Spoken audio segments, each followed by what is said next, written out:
Hi friends, welcome to RS food creations. ఈరోజు special వచ్చేసరికి జున్ను. ఈ జున్ను అనగానే మనం ఎక్కడ లేని ఎనర్జీతో ఈరోజు జున్ను తింటామా అనుకుంటాం. ఇది దొరకడం చాలా రేర్. ఈ జున్ను పాలు దొరికినప్పుడు మీరు కూడా ఇంట్లో ప్రిపేర్ చేయండి.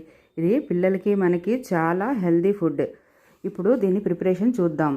ఈ జున్ను పాలు ఫస్ట్ డే జున్ను పాలు అయితే 1/2 లీటర్ జున్ను పాలులో 1 లీటర్ నార్మల్ పాలు, సెకండ్ డే అయితే 1/2 లీటర్ జున్ను పాలులో 1/2 లీటర్ నార్మల్ పాలు, థర్డ్ డే అయితే అసలు ఏ పాలు కలపొద్దు, జున్ను పాలని డైరెక్ట్గా వండుకోవాలి.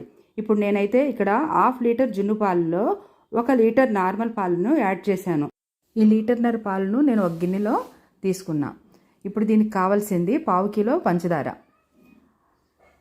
100 గ్రాముల బెల్లం అంటే 350 గ్రాములు, ఒక 6 ఇలైచి, 3/4 teaspoon black pepper, 6 elaichi,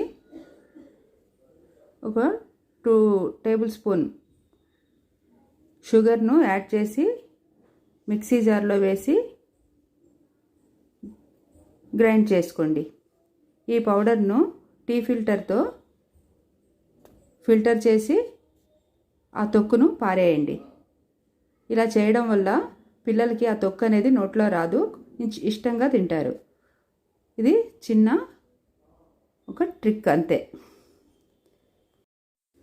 ఇప్పుడు 1/2 కిలో పంచదారను యాడ్ చేయండి ఆ మిల్క్లో.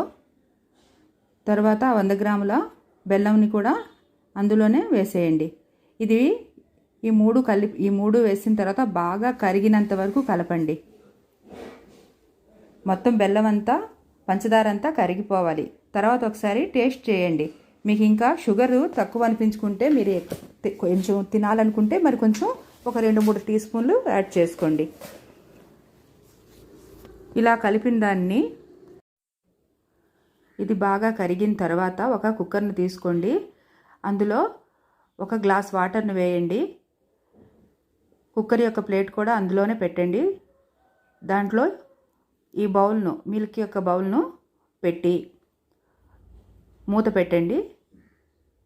మిల్క్ ఎప్పుడు కూడా కరెక్ట్గా ఎగ్జాక్ట్గా ఉన్నట్టు ఉండకూడదు.